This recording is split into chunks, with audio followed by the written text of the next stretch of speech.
Magandang araw mga ka-cards! Welcome sa isa na namang episode ng Cards at Iba Pa. Ang channel kung saan pag-uusapan natin ang iba't ibang credit card tips, tricks at hacks para masulit ang iyong card. Ngayon, tatalakayin natin ang isang tanong na madalas kong naririnig. Ano nga ba ang Fast Track Secured Credit Card? Para kanino ito at paano ito makakatulong sa iyong credit journey?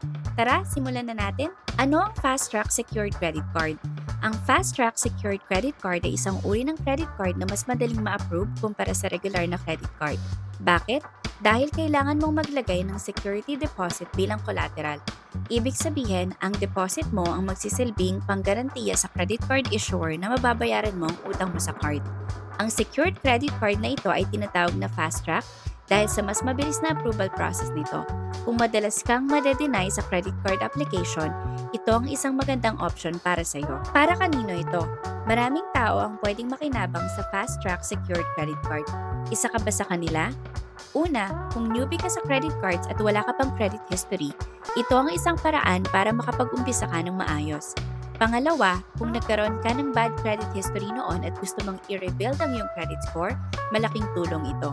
Pangatlo, para sa mga self-employed o freelancers na walang regular na payslip, mas madaling makakuha ng secured credit card kaysa sa traditional credit cards. Paano kumuha ng Fast Track Secured Credit Card? Madali lang ang proseso mga ka-cards. Sundan lang ang mga hakbang na ito. Step 1. Pumili ng bangko o financial institution na nag-aalok ng Fast Track Secured Credit Card. Step 2. Maghanda ng deposit. Karaniwan, nasa 10,000 pesos hanggang 50,000 pesos ang minimum deposit. Step 3. Mag-submit ng mga basic requirements tulad ng valid ID, proof of income kung meron at application form. Step 4. Hintayin ang approval at makuha ang iyong card. Sa loob ng ilang araw o linggo, makukuha mo na ang iyong Fast Track Secured Credit Card at pwede mo na itong gamitin sa mga transactions. Ano ang benepisyo ng Fast Track Secured Credit Card? Bakit ito magandang option? Narito ang mga advantages. Madaling ma-approve. Hindi mo na kailangang dumaan sa mahigpit na credit check. Nakakatulong sa pag-build ng credit score. Gamitin ng tama at pwede kang mag-upgrade sa regular credit card sa hinaharap. Controlled spending. Dahil may security deposit, hindi ka madaling mag-overspend. Safe option para sa mga baguhan. Mas madaling i-manage lalo na kung gusto mong matutong gumamit ng credit card ng responsable. May disadvantages din ba ito? Oo, syempre, may ilang bagay kang dapat tandaan bago kumuha ng Fast Track Secured Credit Card. May deposit requirement. Hindi mo magagamit ang deposit mo habang active ang card mo. Limitado ang credit limit. Karaniwan, ang credit limit mo ay depende sa halaga ng deposit mo. May annual fees at ibang charges. Siguraduhin mong alam mo ang mga fees na kasama sa card.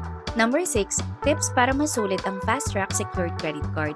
Kung magpaplanong kumuha nito, sundin ang mga tips na ito para siguradong sulit ang iyong credit journey. Gamitin ito sa maliliit na gastusin tulad ng groceries o online subscriptions. Bayaran ng buo at on-time ang bill mo para maiwasan ang interest. Huwag i-max out ang credit limit mo. Panatilihing mababa ang utilization rate para mas maganda ang credit score. Gamitin ito para sa building credit history. Kapag maayos mong nagamit ito, posibleng i-upgrade ka sa regular credit card. At yan ang lahat ng dapat mong malaman tungkol sa Fast Track Secured Credit Card. Sana ay nakatulong ito sa inyo, lalo na sa mga gustong magsimula sa kanilang credit journey.